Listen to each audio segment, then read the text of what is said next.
Negation in English is the concept that changes the meaning of a phrase to show an absence, contradiction, or denial. Negation nullifies words in sentences and shows they're not true by adding a negative. The most common example is the negative adverb not, which is used with the auxiliary verb do to negate the original meaning of a phrase. When saying affirmative sentences, they do not show any negation, and the most basic phrase is as simple as he likes the new update. To negate such a sentence, we must use not because it is the primary word for negation, and it's placed before the word it negates. When negating any sentence, not must also be used with the auxiliary verb do coming before it. In this construction, only do is conjugated, and the main verb also uses the infinitive. Conjugated do plus not plus an infinitive. So the phrase will look like this. He does not like the new update. When compared to the affirmative, do has been conjugated and like changed to an infinitive in the negative phrase. These two sentences have opposite meanings, so the difference is the word not and the auxiliary verb do, which supports the main verb by providing information about the action. Thus, by using not, the meaning is reversed. The affirmative is he likes the new update. The negative is he does not like the new update. Correspondingly, it's not as simple as using do because it can also make questions and emphasize a different verb in a question. Its conjugations are mostly do in the present tense and does in the he, she, it pronoun, which is why it's conjugated. When put with not, the auxiliary verb do can help other verbs in their basic forms that make actions stand alone in every tense. Still, it's important to understand how negation works in every aspect of English. English has many negative words such as not, never, neither, nor, no, nothing, none, no one, and nowhere. These negative words consist of adverbs and pronouns, which all play a significant role in English negation. In general, a negative word comes before the word it negates, even when working in the past. To form the negative of a sentence in the past, we need to use the past form of the auxiliary verb do, which is did, not, plus the infinitive of the verb. In comparison to the affirmative, I can say, he liked the new update. He did not like the new update. In the past tense, the negative uses the past conjugation of do, which is did, not, and the infinitive like. He liked the new update. He did not like the new update.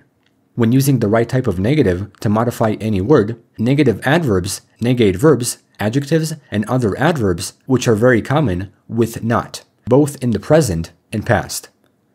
You eat a lot of food. You do not eat a lot of food. You ate a lot of food. You did not eat a lot of food. She sees him. She does not see him. She saw him. She did not see him. The table is clean. The table is not clean. The table was clean. The table was not clean. Remember that the word not always comes before the word it negates. Unlike such words, it's also possible to negate a noun, but in that case, negative determiners are needed, like no or neither. We have no job. We had no job. They have two dogs, but neither one sits. They had two dogs, but neither one sat. It's also possible to use negative pronouns like nothing, no one, and nowhere, which are already negated and don't need additional negatives. I see nothing. I saw nothing. No one wins. No one won. We are going nowhere. We were going nowhere. Negative pronouns can be difficult because many foreigners often tend to put double negatives in one English sentence. Many languages allow them to do so, so it's very tempting in English. This is a very important concept relating to double negatives, which are not possible in English, and I'll explain it later. The word not can also be tricky because it has special rules with the verb to be. Despite having to put not before the word it negates, it is placed in front of the predicate noun, which acts as the linking verb if it's used with to be. You are the boss. You are not the boss. She is ready to go. She is not ready to go. He was running late. He was not running late. They were walking in the park. They were not walking in the park. In all of these sentences, not is placed after to be because the predicate acts as a linking verb, and thus there aren't any other verbs. Even in the progressive, these are participles that are not counted as verbs, so this explains why not must be placed after to be. If a sentence uses a modal verb, like should, must, or can, we also place not after the modal verb and before the main verb. He should eat more. He should not eat more. She must pass the test. She must not pass the test. We can swim. We cannot swim. With the modal verb can, not directly combines with the verb for spelling purposes. Additionally, it's possible to place not with the action verb to have, which uses the auxiliary verb do, just like every other action verb. I had time to see the movie. I did not have time to see the movie. It's also possible to use the determiner no. I had no time to see the movie. The action verb to have should not be confused with the auxiliary verb to have for perfect tenses, and it's a topic for future videos. Another action that can be used is to do. She does her work. She does not do her work. She did her work. She did not do her work. Across all the examples I gave, there's a very, very vital concept that is used a lot in English speaking and writing, and that is contractions with not. When learning English negation, it's possible to find contractions that combine two words to make a better sentence flow. In English, the contraction of not is N''T at the end of a verb. This contraction can be done with almost any verb in any tense. To make learning simple, let's reuse some of the examples that I gave previously. You do not eat a lot of food becomes you don't eat a lot of food. You did not eat a lot of food becomes you didn't eat a lot of food. She does not see him. She doesn't see him. She did not see him. She didn't see him. The table is not clean. The table isn't clean. The table was not clean. The table wasn't clean. You are not the boss. You aren't the boss. They were not walking in the park. They weren't walking in the park. It's very common to see this contraction, so it can be used with almost any verb, especially modal verbs and to be. In the present, we can say isn't or aren't, and in the past, there is wasn't or weren't. With the auxiliary verb do plus not is equal to don't, and did plus not becomes didn't. As something practical to remember, I will be showing the rest of the examples in this video using contractions. With negated questions, the subject and the verb are switched. So in this case, do and not come before the subject, and the infinitive comes after. Conjugated do plus not plus the subject plus the infinitive. Didn't they study last night? No, they didn't study last night. Using not with an adjective is much simpler. Typically, when using not with adjectives, we place it after to be.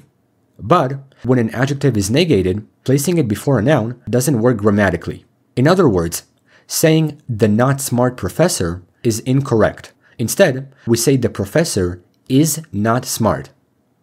Moreover, there are the negative words neither and nor. This pair acts as a negative correlative conjunction that connects two or more parts in a series. Using the pair, we can make our communication more efficient. Instead of saying, this movie wasn't good and that movie wasn't good, we can say, neither this movie nor that movie was good. We also don't need the word not because the pair is already negative, and we can use it to connect nouns, verbs, clauses, adverbs, and adjectives. Interestingly, we can use neither as a determiner, adverb, or pronoun. As a determiner, neither comes before the noun it negates. Neither table is clean. As an adverb, neither affects verbs to show that a negative statement also applies to something else. I don't eat meat, and neither does my friend. As a pronoun, neither can replace nouns that were previously mentioned. I had 2 dogs, but neither sat. Remember that neither is always negative, so it's not used for positive statements. And this is very essential because now we get to the final topic of English negation, which is usually where many English learners have difficulties, and that is double negatives. A very common mistake in English is the use of double negatives. While they work in other languages, using 2 negatives in the same clause in English is not possible. If one negative changes the meaning of a phrase, a second negative would change the meaning back to the original state. It's a negation of a negation, so in English, double negatives create a positive and can reverse the meaning of a phrase. Take a look at this phrase. I don't have no money.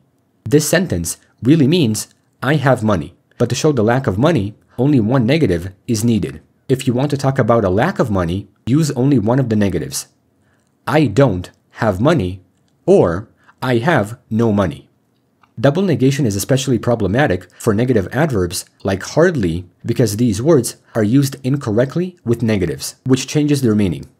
Instead of saying, I can't hardly wait for the World Cup, we need to say, I can hardly wait for the World Cup. Signifying no or not, the adverb hardly shows a disagreement in a statement. When using negative pronouns, double negation is simpler to fix because all negative pronouns have positive counterparts, so we can use positive alternatives. Instead of saying, I don't want nothing for my birthday, it's correct to say, I don't want anything for my birthday, or I want nothing for my birthday. In general, English negation is a difficult concept to utilize, so the best way to get it is through repetition and practice.